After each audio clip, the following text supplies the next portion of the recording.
YG가 Khalsa, YUGP Flatbed. So our first workshop for this weekend's retreat, I titled it A Spirit of Giving. And, you know, I've actually known for a while that I had to do this workshop for this year's retreat, but I really just been kind of putting it off for a variety of reasons, mostly because I'm lazy and have had this perpetual battle with procrastination my entire life. But partly also because at first the topic to me seemed a little overwhelming in the sense of how do we truly characterize this spirit of giving? How am I supposed to talk about this very broad topic to all of you? And you know, I got some ideas that I think have helped me out quite a bit for this workshop, particularly from Ramit Thakur, so I just want to put that out there. She helped me a lot with this and kind of getting me to at least focus on something, to sit down and really start putting this into some type of presentation for you all when I started this last week. And what I'm trying to present today is really a exploration of the variety of thoughts that have been running through my mind and all of the various themes that have gone in and out of my mind as I was trying to put this together into one simple, concise presentation. And hopefully, by the end of this somewhat broad topic, I think we can bring it together in the end to realize that the essence of this is actually very simple. So in my professional life, when I give talks, we are required to give a disclosure of by the people who accredit our talks as whether or not they are educationally worthy enough. We are mandated to kind of disclose any conflicts of interest we may have, any associations with industry or corporations or other organizations that might bias our talk, so that all the audience can be aware of what some of those conflicts or biases may be. And so, you know, to keep in the spirit of full disclosure and full honesty, I will say that I am involved in a nonprofit organization called the Slun Network, which is an online giving platform aimed at bringing donors and projects and organizations together in a way to effect improved activism. And now my affiliation with the organization is not really the topic of this workshop today. And although I am more than happy to talk to anyone who's interested in it later. But really, I just want to kind of disclose that it's important to know that my bias is that while I truly don't have a spirit of giving, I am somewhat pro the idea of the slund. So you will hear that bias of being pro the slund in the course of this talk. And really, this act of giving, or the spirit of giving in our language or in our terms, we call the slund. And so I'm going to start by asking all of you, when you hear the word the slund, what does the slund mean to you? Anyway. I just, if I spot it's like 10. Okay, 10. That's what I think of first. Good, 10. Anything else? Any other thoughts? Charity? Charity, good. You can just call them out too, like that. Community service. Community service. 10% of income. 10% of income. Time and money. Time and money. 10% of gross income. Okay, 10% of gross income. Anything else? Any other? Anything else? No other ideas? Well, when we asked a group of people what this one meant to them, this was kind of the word cloud that came about from this. The most popular answer likely being duty, charity, responsibility, seva, 10. 10 was a big one. Commitment, needed, vanchakana, selfless, guru, essential, donation, share, future, forgotten, community. So a variety of different images that you may think of. And, you know, I will say that I had given not really this talk, but another kind of talk on the slund with some teenagers out of a local metro area for one of these retreats that they were having, and a good percentage of the people had actually never heard of the word the slund or knew what it meant. And I think that's kind of important as we go along and talk about what this real spirit of giving is. So this one, what is this fund? It literally means a tenth of and refers to the act of donating 10% of one's income and one's time. And you know, a lot of times we use the word donating, or even this title of this talk, when I first come up with it, was a spirit of giving. But I think really we need to look at it more in the lines of sharing. There's a hierarchy that gets developed if you say that I am donating to you, or I am giving to you, versus we are sharing this all together. And it's something that I think, you know, just a thought to put out there to think of as we go through the rest of this workshop. But this concept of this fund, the spirit of this fund, is not unique to Sikhi. In fact, there are many other faiths and religions that practice very similar concept. The Christian concept of the tithe requires that members contribute 10% of their income, commonly to their local congregation. But how many of you have ever gone to like a Catholic hospital, worked at a, you know, like a church-related homeless shelter or food pantry? United Way. Even the United Way, or we're sitting right here at the YMCA campsite. A lot of these kinds of places, whole hospitals, are funded largely by grant money from various Catholic and Christian charities. And those charities and the donations and the money that comes through there is often a requirement of their congregation to give. And as a result, they have done truly numerous things, particularly in the healthcare field and in serving the underserved in inner cities. Zakat is one of the 5 pillars of Islam, and it requires the assignment. And they use the word assignment, which is another interesting word, because I think words sometimes matter. How we define words and what they kind of imbibe us with, what feelings are, kind of matter. And the zakat requires an assignment of 2.5% to 20% of one's annual wealth for the welfare of the destitute and the needy. It's an assignment that they have. And then, you know, most noteworthy, I think, for me, is I kind of look at other communities, and it's almost inevitable that you end up comparing your community to another, which may or may not be the right thing, but it's almost inevitable that you do it. The Jewish community is also required to give 10% of their income to charity. And the American Jewish community in particular has had a lot of success in their requirement of charity and philanthropy. And, you know, just as an example, Business Week's 2006 list of the 50 most generous philanthropists included at least 15 Jewish people. And the Chronicle of Philanthropy's list of the top 50 charitable donors in 2008 included 16 Jewish people.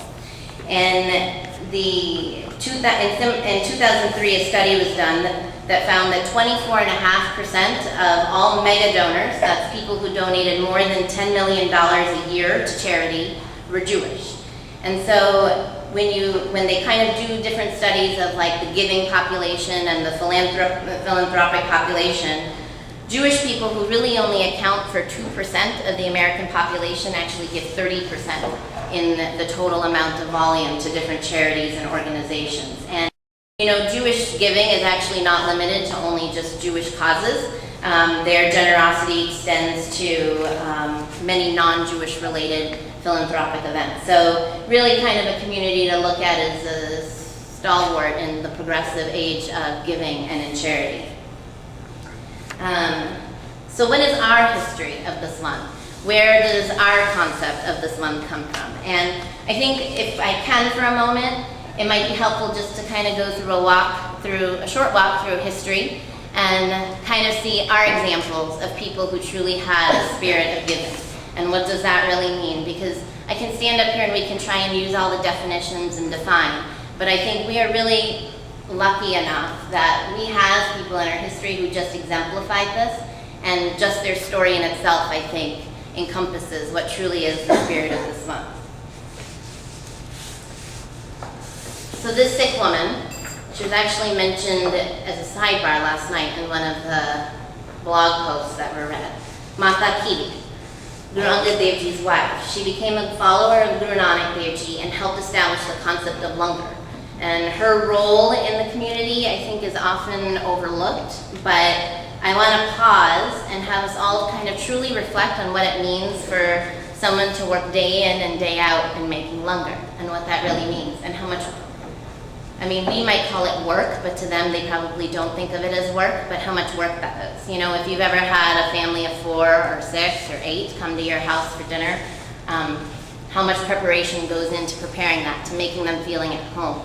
How much preparation goes into creating a meal that is nutritious and that satisfies the camaraderie that will be developed in that home. It's a lot of work, actually. Many people would consider it to be a lot of work. Mata Kiviji, I think we often don't really see how much of her true impact was upon the Sikh community at large, and how her true internal spirituality manifested itself in this outward giving of preparing and serving langar daily to the Guru's Sikhs. She was really the mother for many Sikhs, and if you can imagine being the wife of the Guru, followers from all around would come daily to visit the Guru, people seeking truth, people seeking guidance, people seeking solace. All of those people that came to the Guru, every one of them was always given a meal and, if needed, a place to stay. And Mata Kivi was truly one of those people that orchestrated that whole event and kind of made Langar what it is today. And the door was always open to the Guru. And I think Mata Kivi is the one who allowed it to be that way, where people really felt nourished and cherished and a part of the family and a part of this community meal. And I think if we can think about for a second, what does it mean to have a community meal? What does it mean for a family to sit together and share a meal? How does that impact the society? How does that impact the family? And if we look at the Sikh community and consider it a family of sorts, how did all of these people coming together, sharing a meal, really help? And you know, I think the Gurus and Mata Kivi and many others just like her who go unnamed in our history understood the importance of sharing a meal together and having that community spirit. And you know, hundreds of years later, we can have scientific evidence, not that the Gurus knowing it is good enough, but you know, there's lots of science out there about what sharing a family meal can do for a person and their life. Psychologists and sociologists around tout that sharing a meal promotes a sense of community, family, and togetherness that aids in developing characteristics of respect, compromise, and love. A survey done in the year 2000 found that 9 to 14-year-olds who ate dinner with their families most frequently ate more fruits and vegetables and less soda and fried foods. Their diets also had higher amounts of many key nutrients like calcium, iron, and fiber. In 2008, a research study done at the Brigham Young University concluded, after they studied IBM workers, found that sitting down to a family meal helped working moms reduce tension and strain from long hours at the office. And the National Center on Addiction and Substance Abuse at Columbia University published their findings of a study looking at teens and substance abuse. And they found that compared to teens who had frequent family dinners, 5 to 7 times per week, those who had infrequent family dinners, so less than 3 times per week, were almost 4 times more likely to use tobacco, twice as likely to use alcohol, 2.5 times more likely to use marijuana, and almost 4 times likelier to say they expect to try drugs in the future. And 20% of those people would get C's or lower on their report cards, with only 9% of teens who ate frequently with their meals did this poorly in school. So, you know, these are all kind of associations. They're not cause and effect, but I think at large we can see that there is a more positive association with having a family meal, with sharing a community together and what that does. And in Sikhi, this idea of all people coming together to share a meal has many facets. It helps reduce those barriers between high caste, low caste, rich, poor. But beyond that, particularly in this day and age, it provided nutritional sustenance. I mean, food, air, water, basic necessities of life. Cannot live, physical being cannot live, absolutely cannot live without food, water, and air. So when you came to the Guru, not only did you get spiritual enlightenment and spiritual nourishment, but the actual physical nourishment that you needed to go on to continue to do your life was given to you by the Sangha. And I think this in itself gets overlooked. And I am at fault for having done this a lot of my life because, you know, I kind of grew up looking at Langar being like, well, I mean, it's not really a community kitchen. We're not serving any poor people. All the people that come to Gurdwara on Sunday, they can all afford their own dinner. They can all afford their own lunch. Like, what are this? This is not really a community thing. We need to go out into the inner city. We need to go out and serve our Langars there. And yes, we should be doing those things. But I think that we don't take away from the fact that we all sit together in a meal and that we share ideas and that we nourish our souls together, but also nourish our funds together. The relationships that are formed by people sitting together and having a meal together, I don't think can go understated. And, you know, I watched many of my aunties and uncles make Langar. I never once heard anyone think about or say or complain about how much work it was. And I've never ever heard anybody talk about how much money it cost to put on a Langar or to do a Langar for their local community. You know, earlier in May, the Wall Street Journal ran an article called Where the Food is Free. And they depicted the ins and outs of the Richmond Hill Gurdwara. So that was just one of many Gurdwaras that do things like this. But at that Gurdwara, the kitchen is open to visitors 5 a.m. to 11 p.m. every day, 7 days a week. On regular days, they serve an average of 500 people per day, and on Sundays, they serve about 1,000 people per day. There's one lady there who's 80 years old, and she comes every day to make Langar, every day, to help make food for 500 people. That is a lot of work to stand or sit from day until the evening to try and help do the seva. And why do people do this? Why do they have that pyar? Because they feel, or we should all feel, that it's doing the seva of people who are coming to the Guru, people who are coming to the Guru to seek his knowledge, right? We should do the seva because our job is to serve those. You know, I don't even know how much a meal would probably cost, but if you take it on the cheap side, one meal, let's say $4, dal, chawal, roti, dahi, about $4. If you're feeding 500 people, that's $2,000 a day. $2,000 a day that goes into the expense of just food for the community. And I will guarantee that some people, that is probably the most nutritious meal that they have that day. And even more so, and on a bigger span, if you talk to the head cooks at the Darbar Sahib in Amritsar, and if you can only imagine what this is like, and those of you who have visited Darbar Sahib, I think, can see, but I was even myself kind of floored to hear these statistics. But in Amritsar, Darbar Sahib serves 80,000 meals a day. 200,000 on the weekends, and on holidays like Guru Arjan Dev Ji's Gurpurab, Baisakhi, it can reach up to 500,000 people that are served. They have over 1,000 volunteers in their kitchen on a daily basis, and most of that food is donated.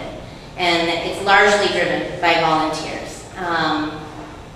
One could possibly consider the Darbar Sahib the largest free kitchen in the world.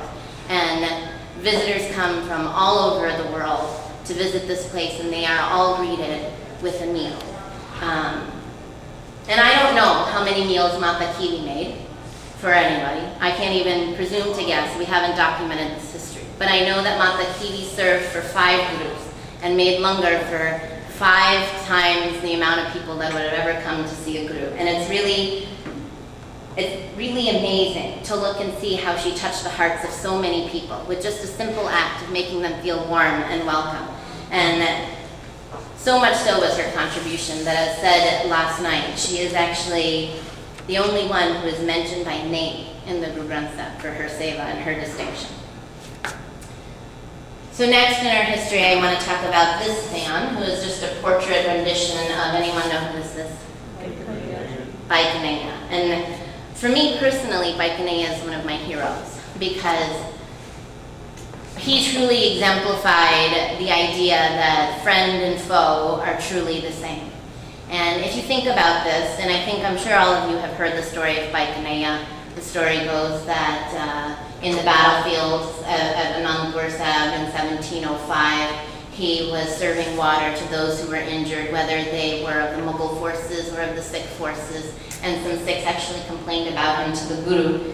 And the Guru asked him about what he was doing. And Bhai Kanhaiya Ji replied that, "I see you alone, my master, in every person. I cannot distinguish between the Turks, the Sikhs, and you." And how amazing this concept is. to think that you would serve the very people that are trying to kill your brothers and your sisters. I mean, just take that in for a second. What does that really mean? You know, I'm in the medicine field.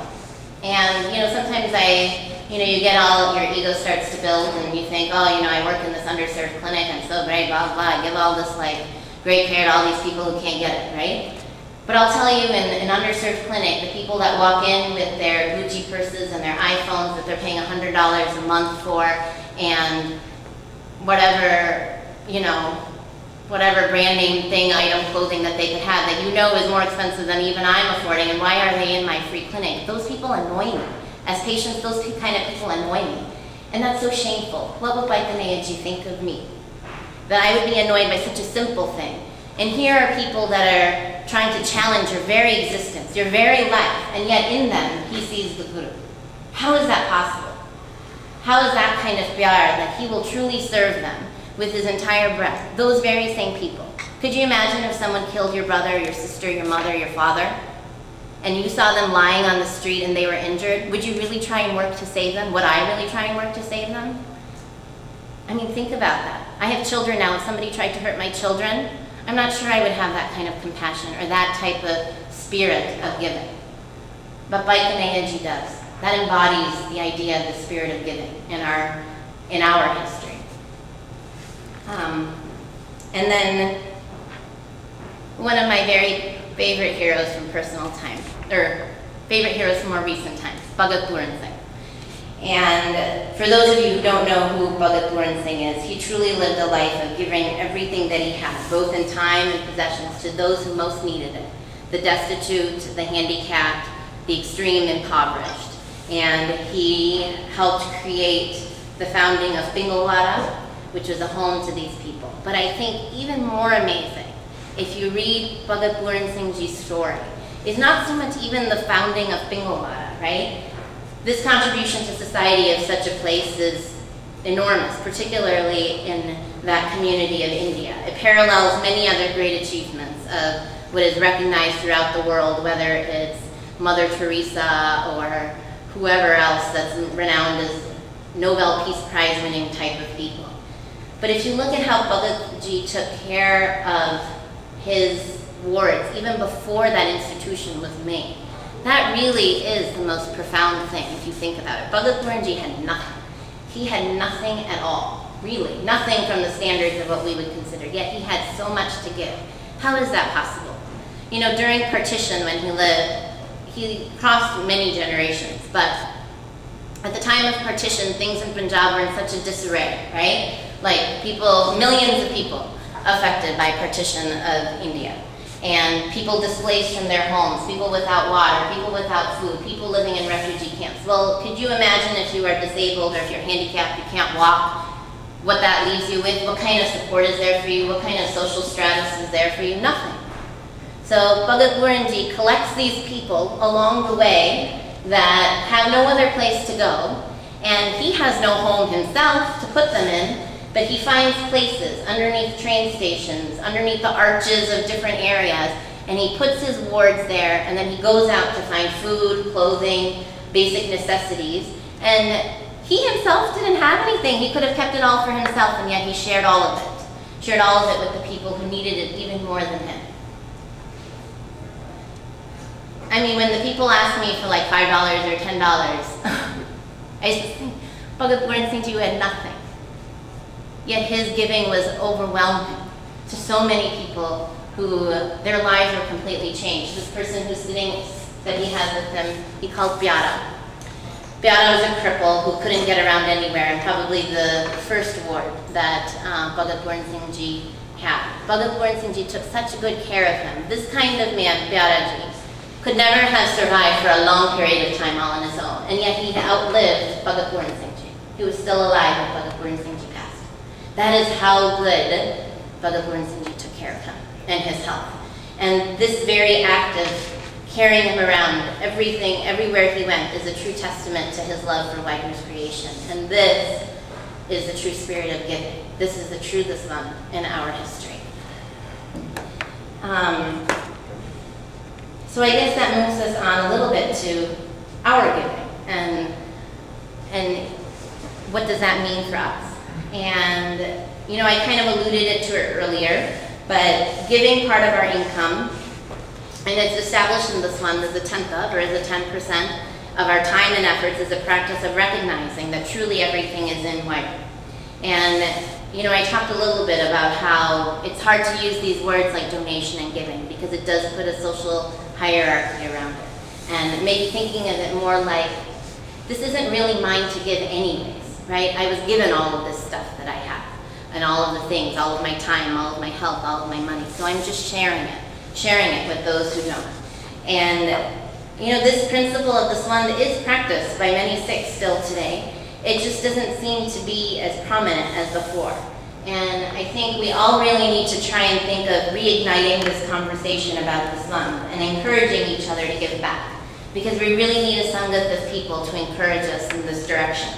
You know, there's a famous saying that says, Garib Damu Guru Ki Golak, and it's very common amongst the Sikhs, and that we need to really work hard to help those who cannot achieve on their own, and remind ourselves of the importance the Swan has had in our history. So how do we reignite this conversation of the Swan? You know, I really think after I had done that one talk with those kids, that we really need to start talking about it with our Sikh youth again, and kind of understanding what is this one, and making it part of our regular conversation. Nobody ever really likes to talk about how much are you giving, how much are you donating, how much of your time are you spending here, because intrinsically in this one there's a concept of humility, and it's not something that gets broadcasted. But it is something that we need to start talking about so that it becomes part of the fabric of our conversation. And we need to encourage and support activists within our community by providing a reliable stream of funds and strong support system talented Sikhs and organizations. We can enable them to do the work that they are doing already so well. And sometimes we may not have a skill set. Sometimes we may not be able to do something. But then we need to encourage those around us to do what they are doing. So if we really want to be serious about this conversation, if we want to really start this conversation about the slum, I had to look at myself and try and share with you what were some of my barriers and what are the questions that I have about why I am not having this spirit of giving. Why am I not being able to do this slum? And so these were some of the questions that I asked myself. Do I lack money? Do I lack time? Do I lack a skill set? Do I lack an organization? And if everyone can just ask themselves those questions and think about it to themselves for a minute, we'll get back to these questions in the end. But these are the questions that I asked myself. Because really honestly, if we want to have a conversation together, we all need to start with what am I myself doing? And then how can we together go forward?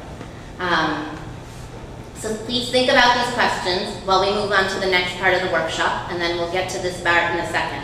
But the next part of our workshop is going to be a project-based section here. And what each of you are going to do is split up into 5 groups, and I'm going to even let you pick kind of which group you're in, kind of in the sense of within reason, about 7 or 8 people per group. Each group will be assigned a current, everyday type of problem that is existing. And your group project is to try and come up with a solution to that problem, or at least a way to engage that problem in improving the situation. And so as an example, you'll each be given a task with a bunch of questions, but I will run through a sample project that I did. It doesn't have to be so detailed, it's really just to kind of get the general sense of a possibility. So, for example, if we took the problem of fuel poverty. So fuel poverty is an idea, or it's a situation where people have to spend more than 10% of their yearly income in heating or cooling their home. And fuel poverty is a growing problem, particularly, well, everywhere in the world, but particularly in the United States with the growing economic crisis. In cold places in northern states, there is significant risk for below freezing temperatures and people trying to decide if they should spend money on food or spend money on heating their house. In really hot places, there's increased heat stroke and heat exhaustion, and in fact, many times the idea of fuel poverty is actually leading to death, particularly in the infants and in the elderly, who can't really compensate for very cold and very hot temperatures. you know, I think about fuel poverty and I think, gosh, I never in my life had to think about whether or not I was going to be warm or cold. You just turned up the thermostat if it was cold and you turned down the thermostat if it was too hot. But there are millions of people who don't live with that kind of luxury. So let's say this is our problem, fuel poverty. So what would be the goal of my project? If I were to construct a project, my goal that I would decide is that I wanted to bring heat, so I'm going to pick a local project because I think sometimes it's easier to work locally and I don't want anyone to feel like any of these problems are so unable to be accomplished in any type of small improvement. So in this project, I'm going to target homes in Michigan, trying homes in Michigan, and hopefully there's a greater donor. So what is my going to be? So I've decided I'm going to go say 5K, I'll burn heat.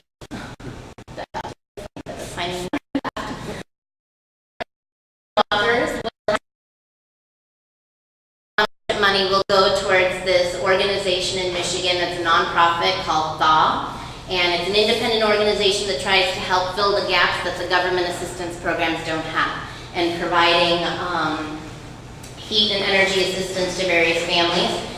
Over the course of their inception since 1985, they distributed more than $102 million in assistance to over 155,000 Michigan households. And just last year alone, they gave assistance to 12,000 Michigan households who would not have done nearly as well without their help.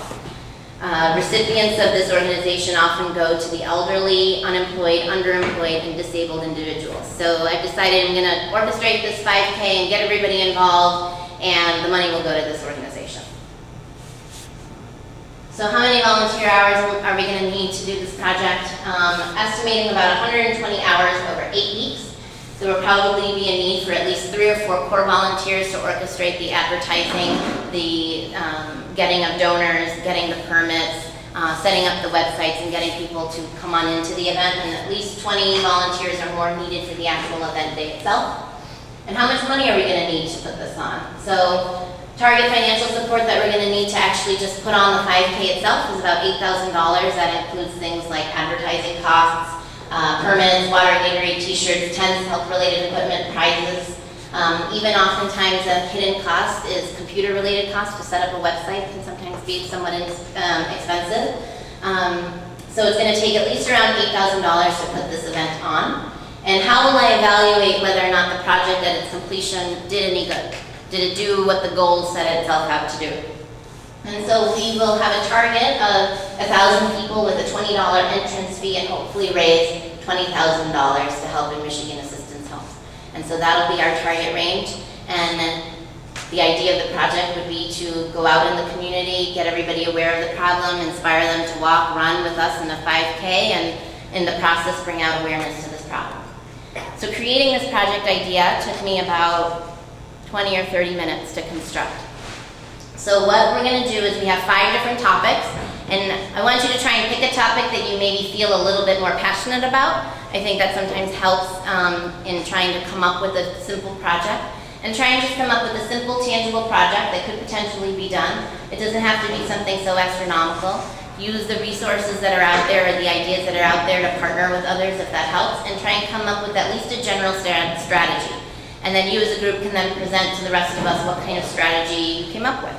And we will do this for about 20 minutes or so, okay?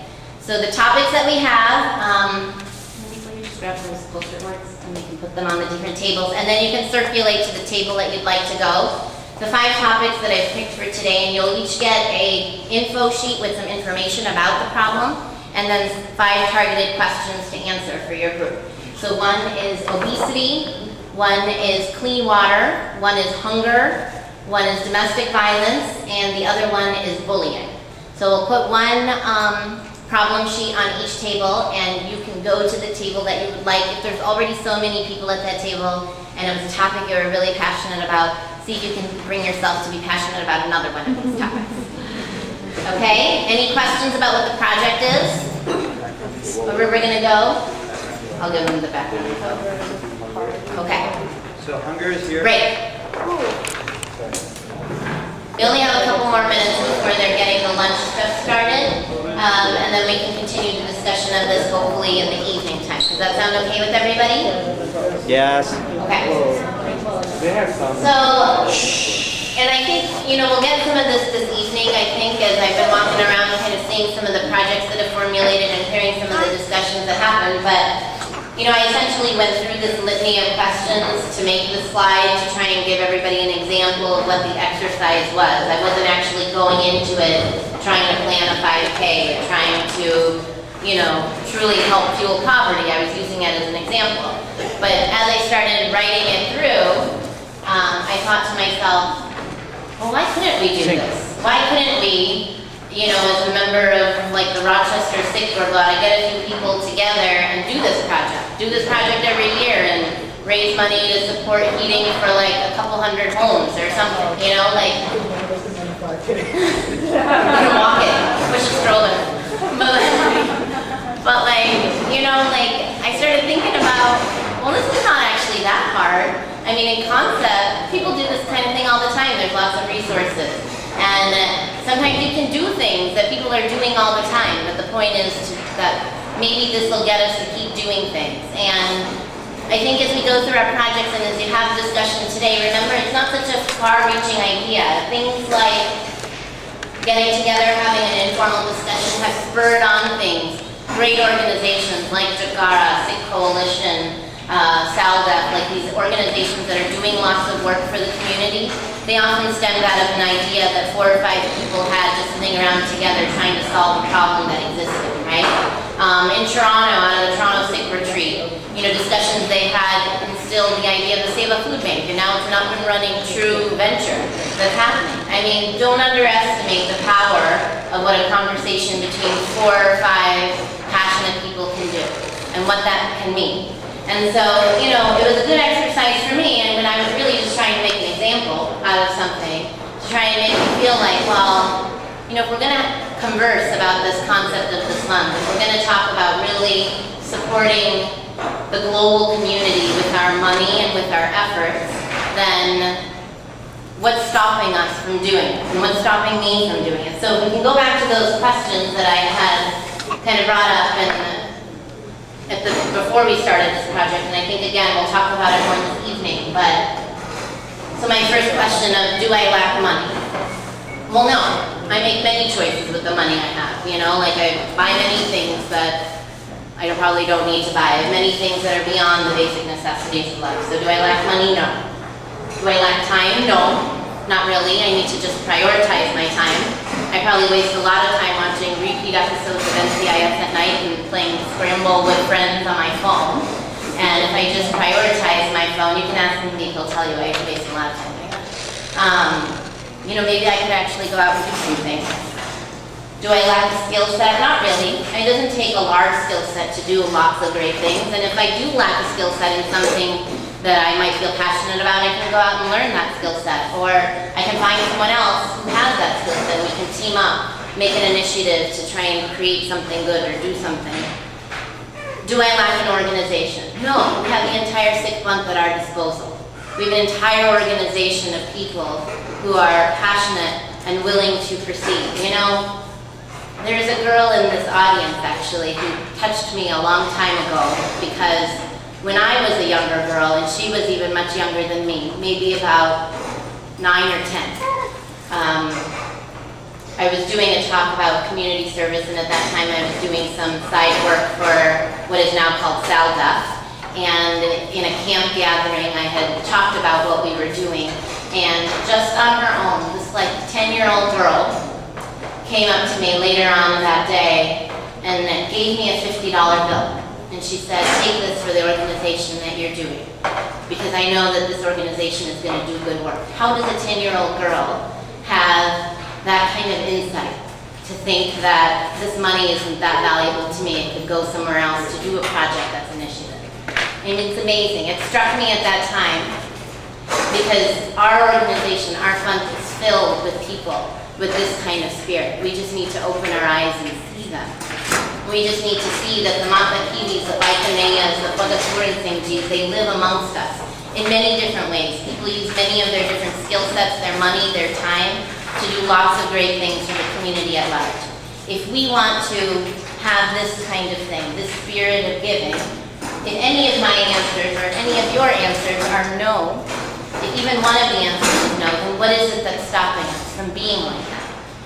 And I was watching this TED Talk. I don't know how many of you know what TED Talks are, but essentially like a group of really like up in the front, innovative, technology, philanthropists, I mean, all the bigwigs in the world kind of get together and do these talks. And a lot of them are inspiring about what they're doing, where they're coming from. And this talk, I'm going to just show a small clip, and it's kind of a bridge of 2 parts of his talk because it was a much longer talk, 20 minutes, and we just kind of cut out, and we put the 7 minutes of the best parts of it, I think, together. Kind of illustrated for me as I watched this, what is the true barrier that's stopping me from having this giving spirit? Why do I not have this spirit of truly giving, this one that has been incorporated into our history and into the fabric of even our barns? So I'm going to play a little bit for you. His name is Sasha Dichter. I don't know if I'm actually pronouncing his name right, but he is actually one of the business project directors for an organization called Acumen. Acumen? Is that the name? I think it's called Acumen. It's a venture capital company that is doing something called impact investing, where they invest in certain companies and products that are meant to help the underserved and the poor, and they target places in India, Pakistan, and East Africa. And he does that as his day job. But this was a little segment of what he was talking about that more had to do with just his personal life. So I'll let him do the talking because it really impacted me when I heard it. Now, I began to understand this a lot better about a year ago in December, when I made a mistake. So I live in Westchester County. I take the MTA train to and from work. Anybody else? MTA? Thank you. So all of you know, it's a relentless schedule. The MTA train runs like clockwork. Now, I rush home every day, and at the end of the day, at the end of the workday, I've been known to stop conversations mid-sentence. Got a train to catch. And I didn't think anybody really noticed, and then a friend of mine, a close colleague, mentioned that she had very quietly started calling me Buzz Lightyear. Only apparently instead of to infinity and beyond, I was saying, hey, I got to catch the 6:20 train. Now, in fairness, I think you might rush home too if you wanted to see these 2 characters. These are my kids. That's Jonah. He's a Jedi in training. Zoe will someday be a great ballerina. So it was December 8th, 2009, and I was on the S train, looking at my iPhone as I normally am, counting the minutes that I had left. Only this time, somebody asked me for money. And I did what I normally do, and what I bet you do too, pretty often. I said no. Why? Well, that's what I do in these situations, right? It's not the smart thing to do to give to a beggar on the street. Only this time, I realized I had made a mistake, and that I needed to do something about it. So the next day, I announced on my blog a generosity experiment, and for all of you looking to commit to things, I encourage you to announce them publicly before you're sure whether or not it's a good idea. The generosity experiment was very easy and very simple. For the next 30 days, I would say yes to everyone who asked. Every beggar on the street, every musician, and every nonprofit. Now, some people loved this idea, and others didn't. The people who didn't like the idea generally said something along the lines of, is this the smartest way to give? Wouldn't it be smarter to give the money to a homeless shelter? Well, to this I had 2 responses. First, I honestly think that's a false choice. Whether I give money to someone who's standing right there in front of me has nothing to do with whether at the end of the day I write a check to a homeless shelter. But secondly, and probably most importantly, this wasn't about the smartest and best gift I could give. This was about me. I wanted to stop saying no. You know, as someone who works at a groundbreaking nonprofit, as a fundraiser, as someone who thinks that the world's broken and in need of healing, and as someone who wanted to tap into my own motivations for doing this work, I felt like I needed to break this habit. I felt like what was going on was that I was hiding behind what was smart, and it was keeping me from doing what was right. So what happened? Before that, I'd like to ask you all a question. How many times do you think that somebody asks you for money? Do you think it's once a day?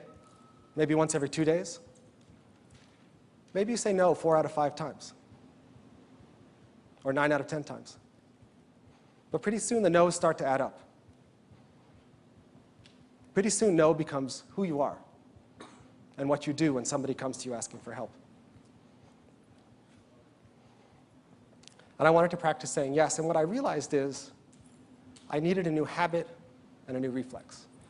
When I want to teach my kids to say please and thank you, it requires repetition and it requires practice. And I realized I'd never once sat down in my life, despite my commitment to this work in this sector, and said, I want to practice being more generous. So what happened? Well, I did give to everyone on the street and all sorts of nonprofits, all the ones who were emailing me with the holiday campaigns, maybe some of your organizations. And what started to happen was that I started to feel like a generous person. And I started to realize that if I want the world to be more open and more action-oriented and more generous, then I have to be more open and more action-oriented and more generous. Now, I'll admit, I didn't feel good about every single gift I gave, and I'm upset that he left because this guy had the nerve to come up to me near the end of the month and ask me for $5.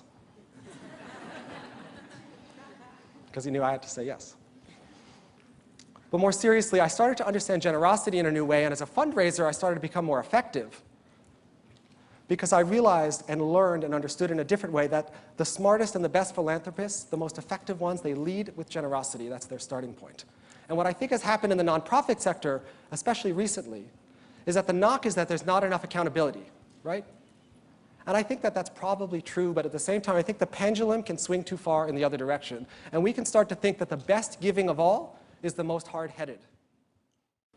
It was March of 2010. It was a few months after the generosity experiment, and lo and behold, there's another guy on the train. He didn't seem well. I'd never seen him before. He clearly had diabetes. He said he had just gotten out of the hospital, and he had prescriptions to fill, and he needed money. I stood up, and I gave that guy $20. Now, $20 isn't much money, really, but I promise you, in that exact situation, it certainly feels like a lot.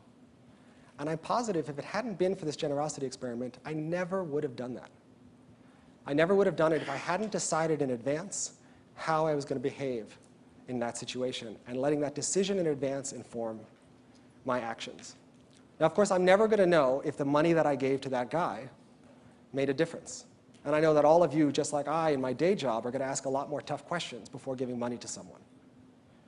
There's a risk involved in taking that leap. I think that what we forget too often in the nonprofit sector is that philanthropy is about risk-taking. Because of the kind of capital that we have, and because we're solving problems that have never been solved before, we have the flexibility to take risks that others won't take. And what I encourage all of you to do is to take these risks with asking as many tough questions as you can, being as tough as you can, being as hard-nosed as you can, as much of a business attitude as you can have. But at the same time, please be as generous as you can be. Thanks. When I watched this, I was really touched because for me it kind of answered that question to me as to why I had this barrier. And in some ways it answered the question, but it also made, it also made the answer really simple. Hold on, sorry.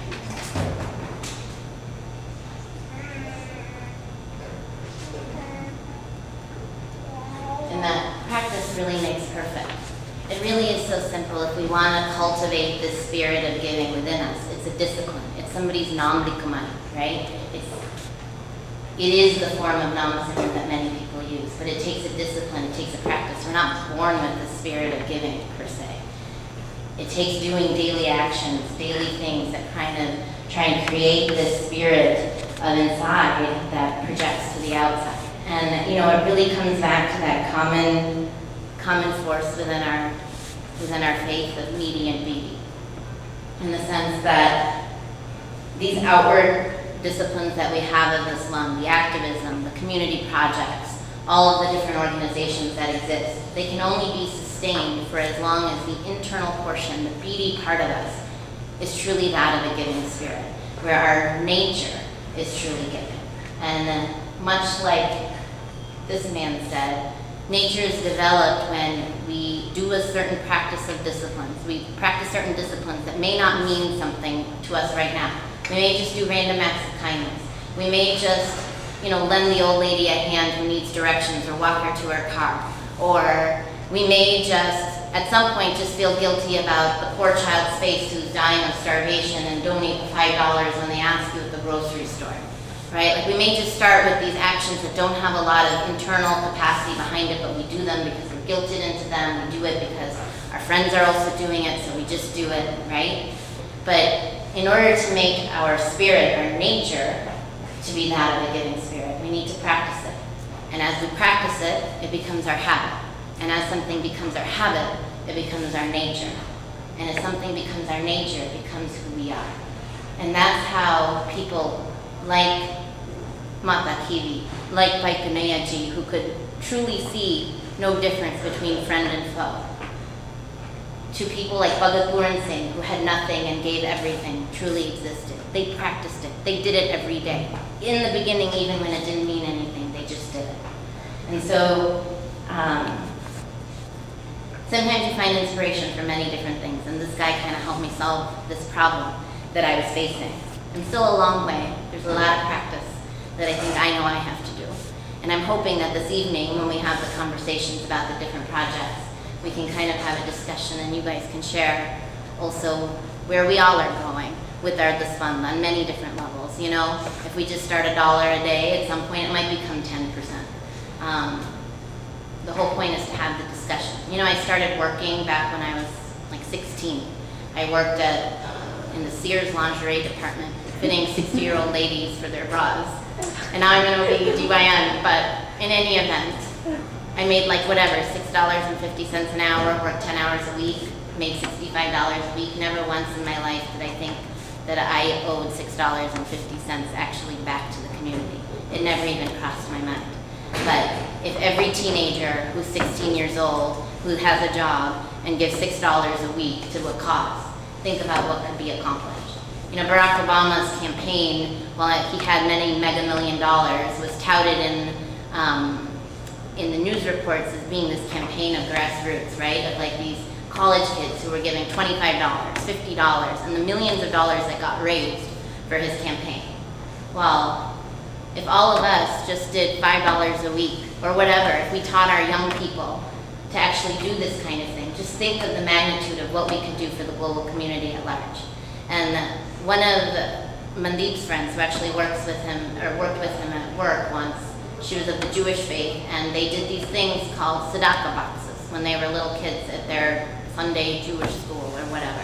And these little kids who just have an allowance of like whatever, $2 a week, they had to come every week with their box filled with however many cents that they put in it from that week. And with that money, over the course of the year, they planted all these trees in like areas that needed the greenery and needed the shade and were better for the environment. So little children were being taught from a young age about the importance of giving and giving back. And if you start that discipline, if you start that practice so early in life, just think what we could be like 20 years or 30 years of that kind of practice. And for those of us that are just starting now, there's still so much time for us to practice this. And I'm hoping that being together, we can all kind of come to these discussions because it really does take a sangat of people to make this kind of thing happen. And so I will end with a quote from my hero that I think speaks for itself, from Bhagat Puran Singh. If you cannot love and serve that which you see, how can you love and serve that which you cannot behold within your arms? Why did you call Khalsa? Why did you